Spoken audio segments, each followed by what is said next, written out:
Hello दोस्तों, welcome to ज्ञान कोश। दोस्तों भी एक अपडेट आई है जिसमें करंट जो जापानीज प्राइम मिनिस्टर हैं, ठीक है, उनके द्वारा एक स्टेटमेंट दिया जाता है कि एशियन नेटो भी कॉन्स्टिट्यूट कर देना चाहिए। ठीक है, एशियन नेटो को भी स्थापित कर देना चाहिए एग्जैक्टली उसी लाइन पे जिस लाइन पे यूरोप वाला जो नेटो काम कर रहा है उसमें। जिसका मतलब क्या है, आप कलेक्टिव सिक्योरिटी की बात कर रहे हो। इसका मतलब ये कि जो भी मेंबर होंगे उनमें से किसी एक पर भी अटैक हुआ तो ये माना जाएगा कि उस पूरे ग्रुप के ऊपर अटैक हुआ है, तो वो सब साथ मिलकर के और डिफेंड करेंगे उस एक कंट्री को। तो इस तरीके से देखा जाए तो ये एशियन नेटो का आइडिया कोई पहली बार हाईलाइट नहीं हुआ है, पहले भी कई बार बातचीत हुई है। बट पॉइंट ये है कि अभी एशियन नेटो की अगर बात की जाए तो इसमें सेंटर में आ रहा है आपका क्वाड, ठीक है। और क्वाड में आपको पता है 4 मेन कंट्रीज आ जाते हैं, जिनमें एक तो आपका इंडिया, ऑस्ट्रेलिया, यूएस और जापान। अब यहां पर जापान में जो प्राइम मिनिस्टर अभी करंटली बने हुए हैं, ये देखो शिंजो अबे जो थे ना पहले प्राइम मिनिस्टर, उनके आर्क राइवल है, ये मान के चलो। पहले तो उन्हीं की पार्टी में थे बट ये राइवल बन गए। इनका नाम है इशिबा। तो इनका ये अप्रोच था कि देखो शिंजो अबे है वो बहुत ही ज्यादा शांत स्वभाव के हैं और जापान को एक एग्रेसिव लीडर की जरूरत है। तो ऐसी परिस्थितियों में इनके द्वारा जो अभी स्टेटमेंट्स दिए गए हैं वो कुछ ऐसे हैं जो वाकई में हैरान करने वाले हैं। जैसे कि एशियन नेटो की बात इन्होंने कर दी कलेक्टिव सिक्योरिटी को लेकर के, ये पॉइंट। दूसरा, यूएसए को कई बार इन्होंने ये बात कही है जो कि शिंजो अबे भी पहले बोल चुके हैं, बट ये थोड़ा मुखर होके बोलते हैं खुल के, क्योंकि एग्रेसिव नेचर के हैं। तो इन्होंने ये कहा कि यूएसए को न्यूक्लियर वेपन्स है ना, वो कहीं ना कहीं जापान के साथ शेयर करके कंटिन्यू करने चाहिए। इसका मतलब ये हुआ कि जापान अपनी उस लेगेसी को कंटिन्यू करना चाहता है जिसको उसने सेकेंड वर्ल्ड वॉर के बाद में छोड़ा था। तो यहां पर ये अपने आप में एक स्टेटमेंट आया जापान की तरफ से। और इसी बारे में जब हमारे foreign affair minister S Jaishankar ji से यूएसए की मीडिया ने सवाल पूछा तो इन्होंने साफ साफ कह दिया कि देखो, जापान ऐसा कंट्री है जिसकी खुद की सिक्योरिटी ट्रीटीज है, ठीक है, खुद की यूएसए के साथ में ट्रीटीज है। तो ऐसे में वो इस तरीके की बातें कर सकते हैं। बट हम इस तरीके की ट्रीटी में ना तो किसी कंट्री के साथ हैं, हमने हमारी न्यूट्रल अप्रोच पहले भी रखी थी, आज भी हम किसी के साथ में मिलिट्री अलायंस क्रिएट करने में बिल्कुल भी सहज नहीं है। फिर चाहे आप अगर नॉर्मली हम बात करें तो चाहे फिर रशिया ही क्यों ना हो। तो पॉइंट यह है कि एशियन नेटो को लेकर के हमारी तरफ से क्लियर स्टेटमेंट हमने दे दिया कि देखो, जापानीज प्राइम मिनिस्टर इशिबा जी का जो आपका आइडिया है उसको हम बिल्कुल भी एंडोर्स नहीं करते हैं। बट एक चीज यहां पर क्या निकल के आ रही है कि यही बात Japanese foreign minister, okay, Japanese foreign minister जो है उन्होंने भी यही बात कही है कि बोल अभी के लिए तो देखो एशियन नेटो पे हम काम नहीं कर रहे हैं। उनका नाम है ताकेशी इवाया, ठीक है, जापान के फॉरेन मिनिस्टर जो हैं ताकेशी इवाया, उन्होंने ये कह दिया कि भाई इस पे हम अभी काम नहीं कर रहे हैं, बट ये फ्यूचर प्रपोजल है, डेफिनेटली कभी ना कभी काम आ सकता है। अब हमें यहां पर यह समझना बहुत ज्यादा जरूरी होता है कि एशियन नेटो का ये आइडिया जापान क्यों लेकर के आ रहा है। अभी आपने देखा होगा कुछ दिनों पहले कि जापान का एक नेवल शिप जो है ये फॉर्मोसा स्ट्रेट से इधर से होकर के गुजरता है। तो ऐसे में चाइना में एक हाई अलर्ट और जापान का सीधा चैलेंज। बट ये फॉर्मोसा स्ट्रेट है, ये किस किसके बीच में लोकेटेड है भाई? एक तरफ चाइना है और दूसरी तरफ फॉर्मोसा, जिसका नाम आज के समय में हम ताइवान के नाम से जानते हैं। तो ताइवान के ऊपर टेंशन चल रही है कि चाइना कभी भी अटैक करके ताइवान को कैप्चर कर सकता है। इसके पीछे हमें थोड़ा सा ब्रॉडर पर्सपेक्टिव में और नजर डालनी होगी। वो क्या है, हमें पता है कि इस टाइम पर यूएसए है वो एक तरफ तो यूक्रेन रशिया वॉर के चलते, दूसरे इजराइल और बाकी जो ईरान के अलाइज है उनके साथ में जो कॉन्फ्लिक्ट चल रहा है उसको लेकर के उलझा हुआ है। तो ऐसी परिस्थितियों में यूएसए के सामने अगर ये चाइना ताइवान की टेंशन स्टार्ट हो जाती है तो यूएसए वहां पर अपनी एनर्जी डेडिकेट नहीं कर पाएगा। जबकि हमें पता है कि ताइवान को सिक्योर करने की गारंटी यूएसए ने ले रखी है।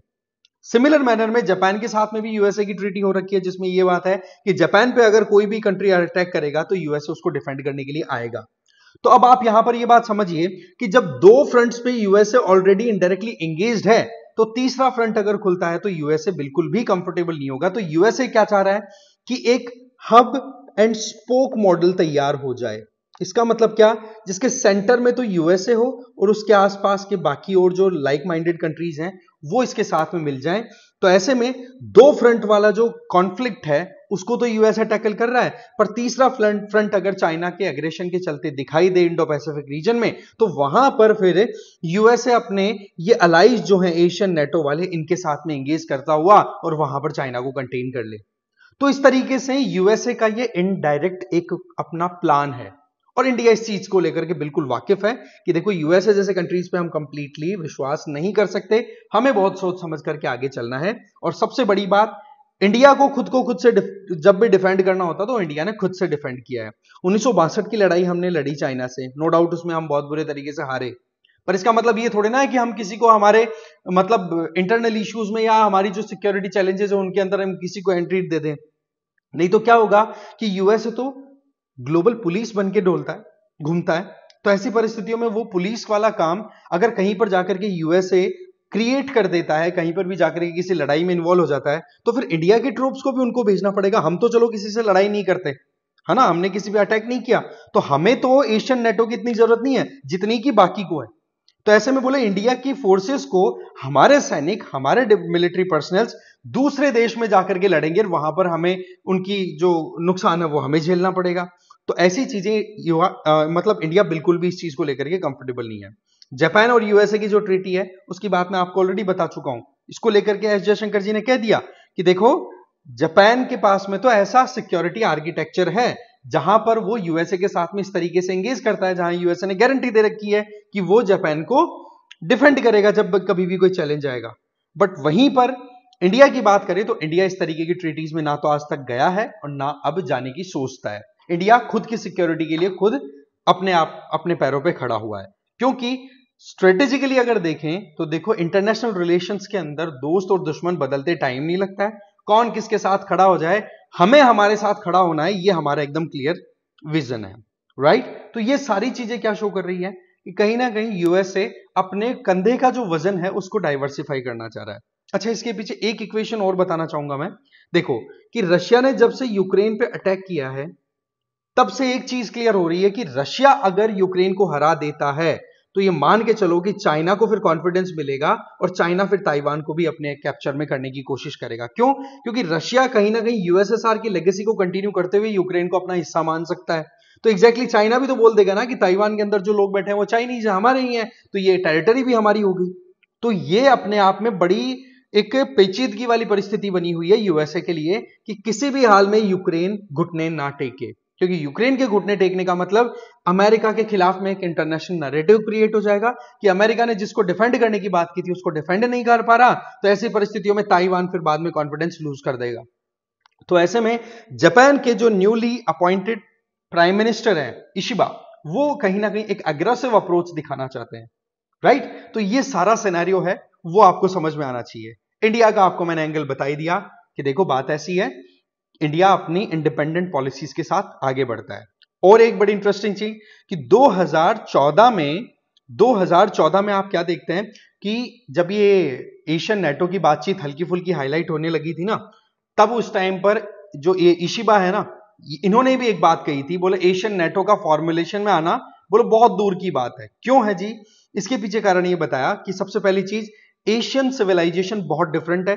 यहां पर मिलिट्री पर्सपेक्टिव को उठा के देखो एशिया में, है ना, इकोनॉमिक डेवलपमेंट या इकोनॉमिक रिसोर्सेज की बात करो, एथनिसिटी की बात कर लो या फिर रिलीजन, इनमें आपको बहुत ज्यादा डाइवर्सिटी एंड डिस्पैरिटीज देखने को मिलेगी। तो ऐसे में एक कॉमन मिलिट्री एग्रीमेंट लाना बहुत मुश्किल है, जैसे कि यूरोप में हुआ। यूरोप में क्या है, सिविलाइजेशन ज्यादा डिफरेंस नहीं दिखेगा, रिलीजन वाइज भी ज्यादा डिफरेंस नहीं है, और मोरलेस वो डेवलप्ड कंट्रीज भी हैं, तो उनको साथ आने में जोड़ नहीं आया, और वो छोटे छोटे भी हैं, उनकी नीड भी बनी। बट यहां पर एशिया में पावर्स का अपना अपना प्रोजेक्शन है, अपना अपना सोचने का तरीका है। तो कुल मिलाकर के देखा जाए तो इंडिया बिल्कुल भी इस तरीके की बात को लेकर के सहमत नहीं है, पहले भी रिजेक्शन दिया है और अभी जो है क्लियर स्टेटमेंट हमारे foreign affair minister S Jaishankar ji ने एक बार फिर से दे दिया। तो ये हमारे पास में एक अपडेट आई थी जो हमें देखनी थी।